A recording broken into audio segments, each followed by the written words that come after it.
is it to leading a country than to captaining a sports team? Because leadership is needed in both. Well, let me first say the similarity. Similarity in both is that you have to struggle. And the dynamics of struggle are such that you only succeed if you learn from the bad times, from your mistakes. You learn and then you pick yourself up. So that's where the similarity is. Otherwise, it's, of course, completely different. Running a cricket team is completely different to running a country. And, of course, different challenges. And then countries with entrenched, strong institutions are much easier to run. A country which faces challenges in the worst challenge in our, as far as the economy is concerned, huge fiscal and current account deficits. And so in that, obviously, it's a much bigger challenge. If we start with the hardest issues, Kashmir, we in Europe are wondering, will it ever be a happy place, Kashmir? Is there a solution possible? Kashmir is something which Pakistan and India have actually gone to war 3 times. And Kashmir remains the biggest hurdle in there being normal relationship between the 2 big South Asian countries. And actually Kashmir is the main hurdle which would lead to, which is in the way of trade prosperity. Because, you know, if the 2 countries were trading with normal relationship, then the best way to reduce poverty in the subcontinent would be trade and normal relations. So Kashmir has a problem that has been very difficult to sort out because, unfortunately, you know, India feels it's a stronger power, might is right, whereas the UN resolutions in way 70 years ago, according to them, the people of Kashmir had the right for self-determination. They were supposed to, through a plebiscite, decide their destiny. They wanted to go to India or Pakistan. That right was never given because India knew that if that right was given, they would opt for Pakistan because it's a Muslim majority province. And India was divided according to the majority religion. So if it was a Hindu majority, it went to India. Or if it was Sikh majority, it went to India. If it was Muslim majority, it became Pakistan. Kashmir was an overwhelming Muslim majority province. And through force of arms, India has occupied it. And they promised but did not allow them to have the right for self-determination. This promise was made by the first Prime Minister, Mr. Nehru, but that promise was never fulfilled. So Kashmir now has become a real problem because what India has a problem for India, because they have forcibly annexed it. It was a dispute between Pakistan and India. They have annexed it unilaterally. And for over 6 months, the people of Kashmir are in an open prison by 700,000 Indian troops.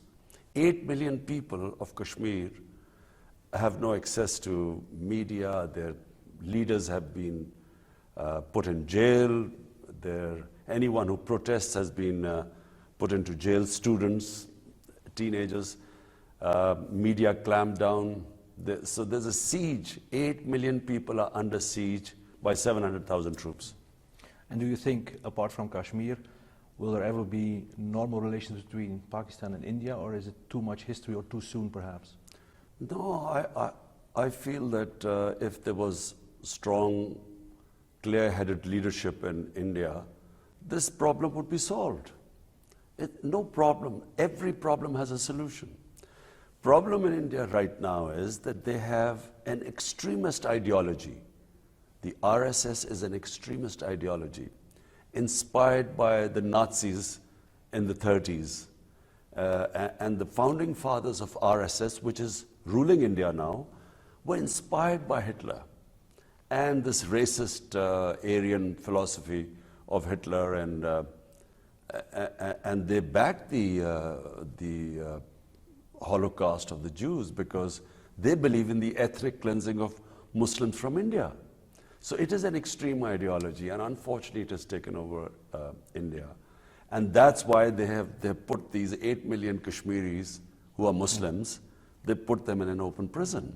So I do not see much hope with this government, but I do see that in future, an Indian government, a strong leadership, they would want this issue to be resolved.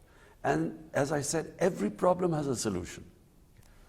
Talking about solutions, in Afghanistan there are talks between US and Afghan Taliban.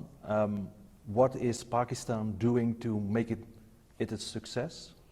Well, first of all, you must remember that in Pakistan there are still 2.7 million Afghan refugees here. And there are refugee camps which have over 100,000 people still living here. So what Pakistan can do is put leverage on the Afghans, on the Taliban, some of whom have families here, to make peace in Afghanistan. And I can assure you that Pakistan has tried its best. Since my government has come in, we have left no stone unturned so that there would be peace in Afghanistan. And fortunately, things are moving in the right direction. It's not going to be easy because there's been 19 years of conflict, but it is for the first time moving in the right direction. The Americans are wanting peace and dialogue with Taliban, and Taliban have now sitting with the Americans.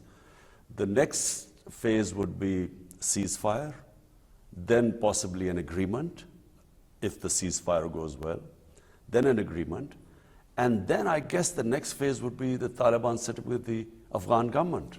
Mm-hmm. And what about Pakistan? If we move to Pakistan, are the dark times over? Because there were some very hard years also for Pakistani people with terror-related incidents, bombings, shootings. Do you think that extremism is stamped out? You see, let me explain what happened in Pakistan. So you need to know the history. In the 1980s, Pakistan was backing the Mujahideen, who were backed by the Americans and CIA and the Western countries, to fight against Soviet invasion of Afghanistan. So it was called the Afghan Jihad. So Pakistan backed the Afghan Jihad. A lot of the Mujahideen came from different countries to fight in Afghanistan. And this was all, of course, encouraged by Western countries and of course, backed by the Americans. And a lot of these groups were trained in Pakistan. So when the Soviets left Afghanistan in 1989, Pakistan and Afghanistan were left with these militant groups, these guerrillas, these different Mujahideen groups. And so come 9/11, now the United States lands in Afghanistan. Now, the same groups who were told that jihad was a good thing against foreign invaders, because the United States came, they now were told that no, against the United States, because these are the good guys, it's terrorism. It was jihad against the Soviets. So of course, not all of them understood, and Pakistan, by joining the US war, we ended up these groups turning against Pakistan. So that's when we went against this period of terrorism, suicide attacks. 70,000 Pakistanis lost their lives in that 10, 12-year period. Unfortunately, and full marks to our security forces, and especially our intelligence agencies, who gave great sacrifices, but they now have controlled the insurgency. And I'm very happy to say that my first year as Prime Minister, 2019 was the safest year in Pakistan since 9/11. Okay. If we move to another hard issue, you've spoken about the economy, double-digit inflation, huge debt, loan with IMF. People would say, how can you succeed? But in the street, people tell to me, the Prime Minister is very resolved. because he has proven it in cricket, he has proven it with the hospital, he has proven it becoming prime minister. But what can you do to be different than your predecessors to really make it work? Well, it's like if if you inherit a house which is bankrupt and their creditors coming to ask for their money back and their loans, and someone is coming for rent of the house, others are coming for the rent, you've rented a car or something. So for a while that house goes through a tough period. While you cut your expenses and you raise your revenues, so you no longer are indebted, and so you don't have to borrow, and then you have to pay the interest on the loans.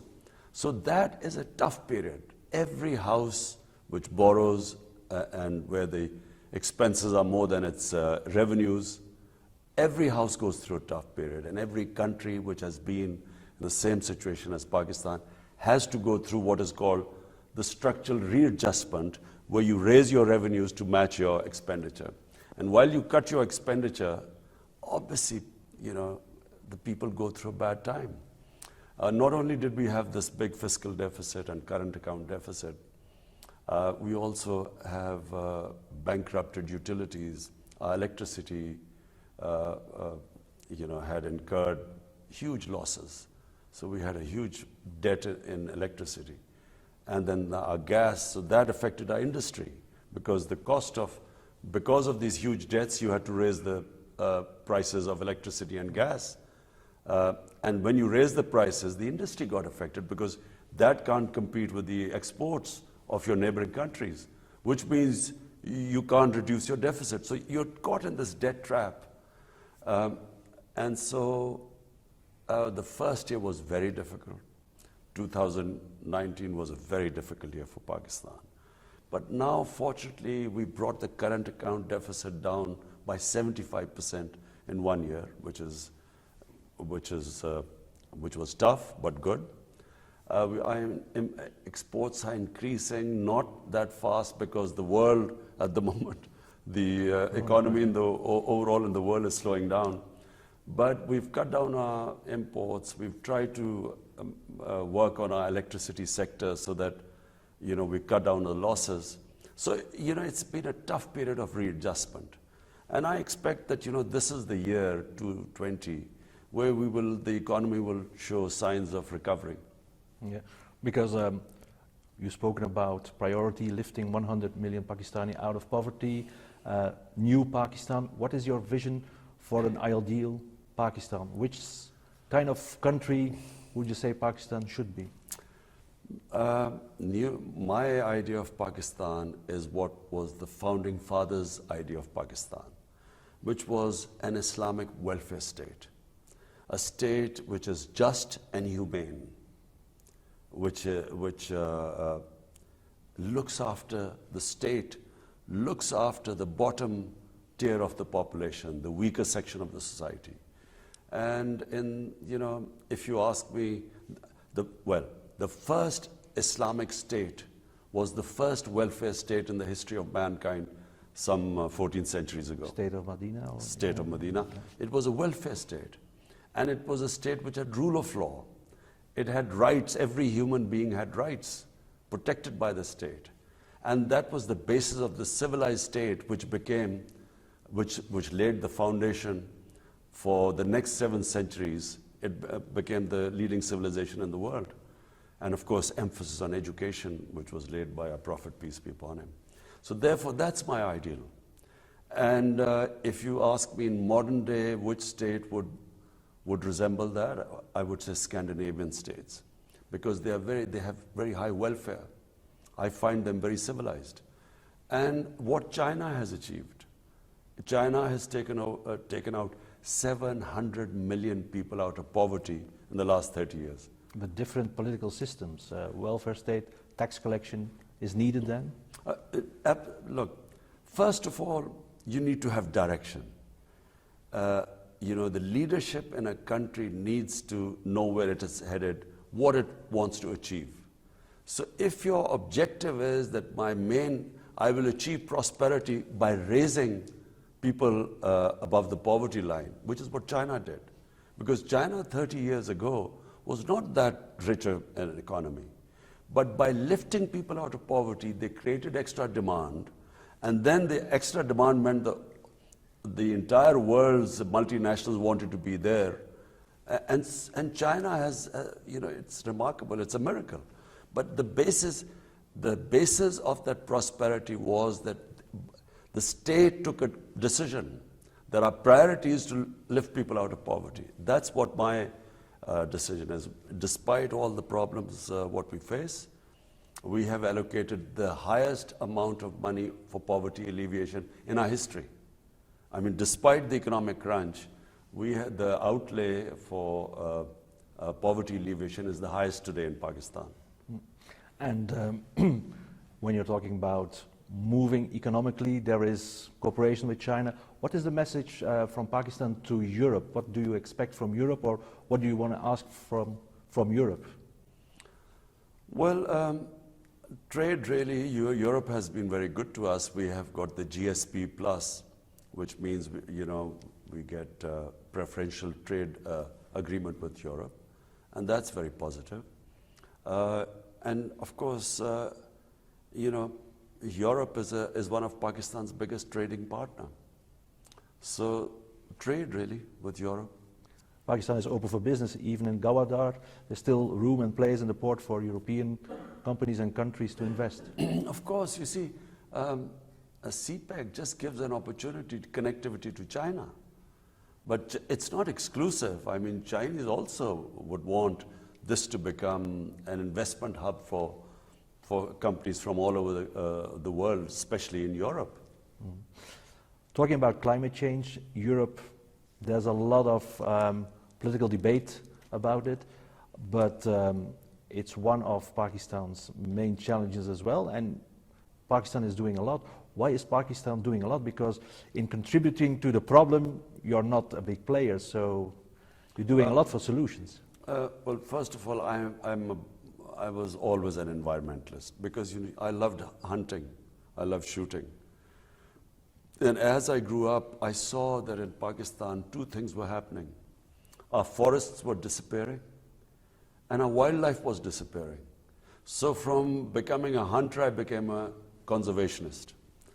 And so I've always, I love Pakistan's wilderness. I think Pakistan has some of the most diverse wilderness in the world. It has 12 climatic zones. From alpine, it goes right down to the coast and the desert. And so being an outdoor person, and I love trekking in our mountains. Our mountains are probably, there's nowhere, I've been everywhere.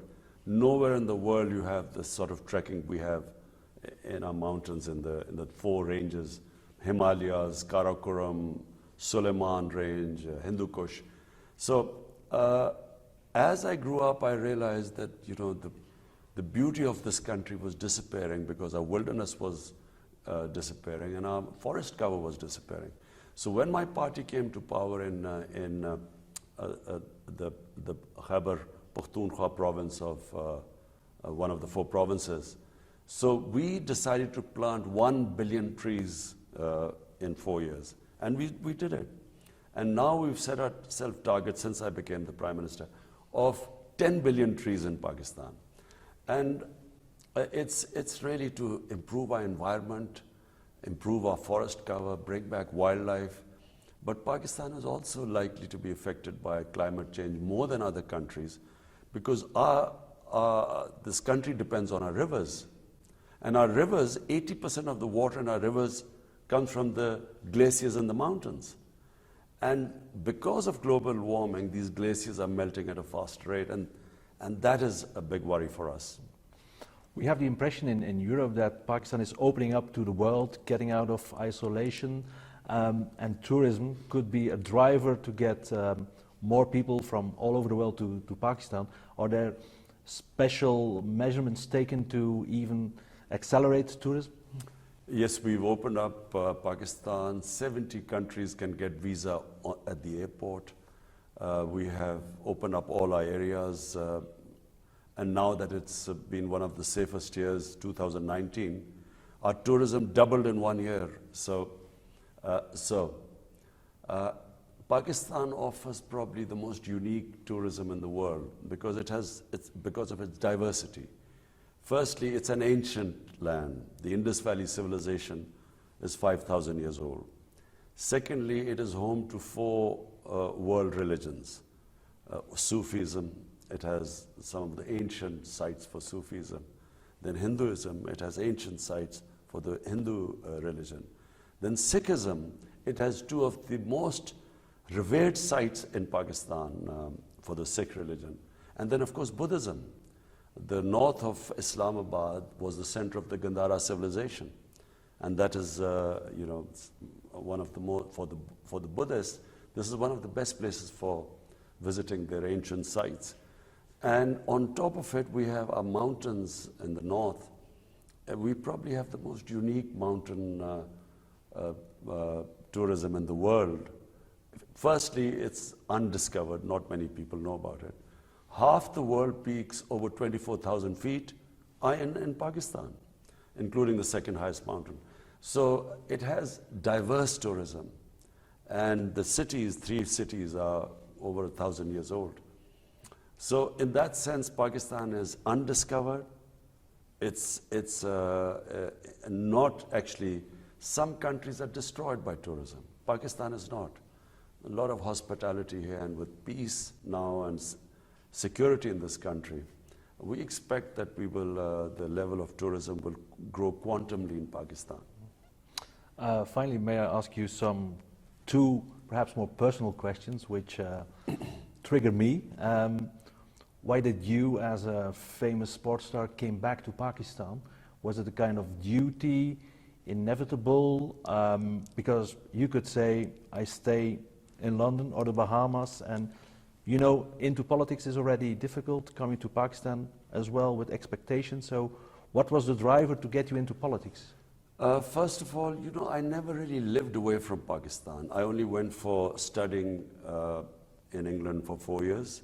And then I used to play professional cricket in England. So that meant summer in England, but winter was always in Pakistan. So I never really went away. Never at any point did I ever want to live away from Pakistan. I never wanted to take a British passport, although I was spending, almost 17, 18 summers playing professional cricket there. But you see, I could never imagine a purposeless existence. My life was always driven from the age of 9. From the age of 9, I wanted to represent Pakistan in cricket. And so from that age onwards, till I left cricket, I was driven by, taking Pakistan to the top of world cricket. And when my last match was Pakistan winning the World Cup. Then I spent the next 10 years building a cancer hospital. My mother died of cancer. And so poor people had nowhere to go if they get cancer. So it took me almost 8 years to build 9 years to build the cancer hospital. And then I decided to go into politics because I felt that the political elite in Pakistan was corrupt. And corruption is the biggest reasons why countries have poverty. It's not lack of resources. Countries are not poor because of lack of resources, because some of the richest countries in terms of resources are poor because of corruption. So I came in on an anti-corruption platform some 23 years ago. And because I was fighting the political mafias, that's why it took me so long to succeed. And then it's related to the previous question. The image, which I read also from British tabloids, was more like a very liberal, young, successful cricket star, becoming a more religious person. How hard was that, or was it just also another aspect that people in the West didn't see? Look, if a human being is lucky, if they're lucky, sometimes during their life they will ask themselves 2 questions. 1, what is the purpose of my existence? And 2, what happens to me after I die? And if they are luckier, they will find the answers in spirituality, because science does not answer these 2 questions. So, like everyone else, all the time I would analyze my life. I had more fame than anyone in my country. I had love in this country and an easier life, a privileged life. So I could have spent the rest of my life actually just talking about cricket and living very well. But if you do ask yourself the question, what is my purpose of existence? And the spiritual, in the spiritual world, it is not that I should live as a selfish life, which is what, if I wanted, I could have lived a very comfortable, selfish existence. In the spiritual world, you are responsible. The more the Almighty gives you, the more responsibility you have towards other human beings. Hence, my life turned from first to build a hospital for poor people, and then to enter politics and build a welfare state. No matter how much social work I would have done, I could never have helped so many people as you can in government and build a welfare state. So it is all part of that spiritual journey which comes from asking these two questions. And finally, given the challenges of Pakistan, giving the history, giving what they call the establishment, which there are the other parties, are you never afraid to take up the challenge? Because this is a country where the life of a prime minister means a lot. Well, you must understand that when you move towards spirituality, so one thing that happens, and my faith tells me, that life and death is in Almighty's hands. And all you have in your hands is effort. We human beings, all we have is the ability to struggle. Whether we succeed or not is not in our hands, it's in Almighty's hands. So I do not fear death, I don't fear failure. All I know is that I will try my best, and once I've tried my best, I leave it to the Almighty. So whatever is His decision, I'll accept it as the will of God. Mr. Prime Minister, I had so many questions and still have about Pakistan, but thank you very much. Very enlightening.